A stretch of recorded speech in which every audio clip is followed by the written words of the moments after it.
ಮಸೂರ್ ದಾಲ್ ಕಿಚಡಿ ಯಾವ ಥರ ಮಾಡೋದು, ಏನೇನು ಇಂಗ್ರೀಡಿಯೆಂಟ್ಸ್ ಯೂಸ್ ಮಾಡಿದ್ದೀನಿ ಮತ್ತು ಮಸೂರ್ ದಾಲ್ ಕಿಚಡಿ ಕೊಡೋದ್ರಿಂದ ಏನೇನು ಹೆಲ್ತ್ ಬೆನಿಫಿಟ್ಸ್ ಅದಾವೆ ಅಂಥೇಳಿ ಹೇಳ್ತೀನಿ ಬನ್ನಿ. ಮೊದಲಿಗೆ ಮಸೂರ್ ದಾಲ್ ಕಿಚಡಿ ಮಾಡೋದಕ್ಕೆ ಏನೇನು ಇಂಗ್ರೀಡಿಯೆಂಟ್ಸ್ ಯೂಸ್ ಮಾಡಿದ್ದೀನಿ ಅಂತೇಳಿ ಹೇಳ್ತೀನಿ.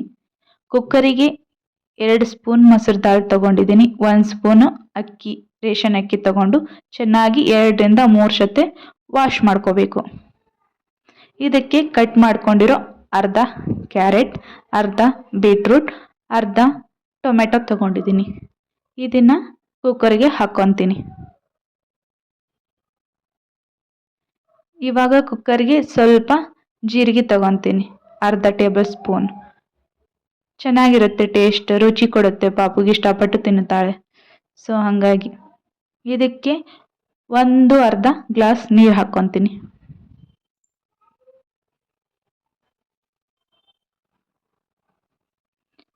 ಗ್ಯಾಸ್ ಆನ್ ಮಾಡಿ ಕುಕ್ಕರ್ನ 4ರಿಂದ 5 ಸತಿ ಕೂಗಿಸ್ಕೋಬೇಕು.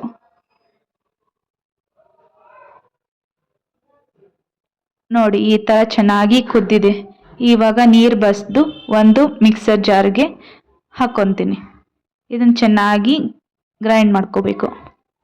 ನೋಡಿ ಈ ಥರ ಪೇಸ್ಟ್ ಬಂದಿದೆ. ಇದನ್ನು ವಾರದಲ್ಲಿ 2ರಿಂದ 3 ಸತಿ ಕೊಡಿ, ಪಾಪುಗೆ ಚೆನ್ನಾಗಿರುತ್ತೆ, ಹೆಲ್ದಿಯಾಗಿ ಇರ್ತೈತಿ. ಇವಾಗ ಒಂದು ಬೌಲ್ಗೆ ಸರ್ವ್ ಮಾಡ್ಕೊತಾ ಇದ್ದೀನಿ. ಸೊ ಇದಕ್ಕೆ ಸ್ವಲ್ಪ ತುಪ್ಪ ಸೇರಿಸ್ಕೊತೀನಿ. ಇದು ಮಸೂರ್ ದಾಲ್ ಕಿಚಡಿ ಕೊಡೋದ್ರಿಂದ ಎಲ್ಲ ಹೆಲ್ತ್ ಬೆನಿಫಿಟ್ಸ್ ಇದಾವೆ ಅಂದರೆ, ಮಸೂರ್ ದಾಲ್ನಲ್ಲಿ ಪ್ರೋಟೀನ್ ಇರುತ್ತೆ, ಐರನ್ ಫೈಬರ್ ಕಂಟೆಂಟ್ ಇರುತ್ತೆ. ಸೊ ಹಾಗಾಗಿ ಐರನ್ ಕಂಟೆಂಟ್ ಇರೋದ್ರಿಂದ ಬ್ಲಡ್ ಫಾರ್ಮ್ ಆಗಲಿಕ್ಕೆ ಹೆಲ್ಪ್ ಮಾಡುತ್ತೆ. ಸೊ ಬೀಟ್ರೂಟು ಯೂಸ್ ಮಾಡಿದ್ದೀವಿ, ಸೊ ಅದರಲ್ಲಿಂದನೂ ಬ್ಲಡ್ ಫಾರ್ಮ್ ಆಗುತ್ತೆ.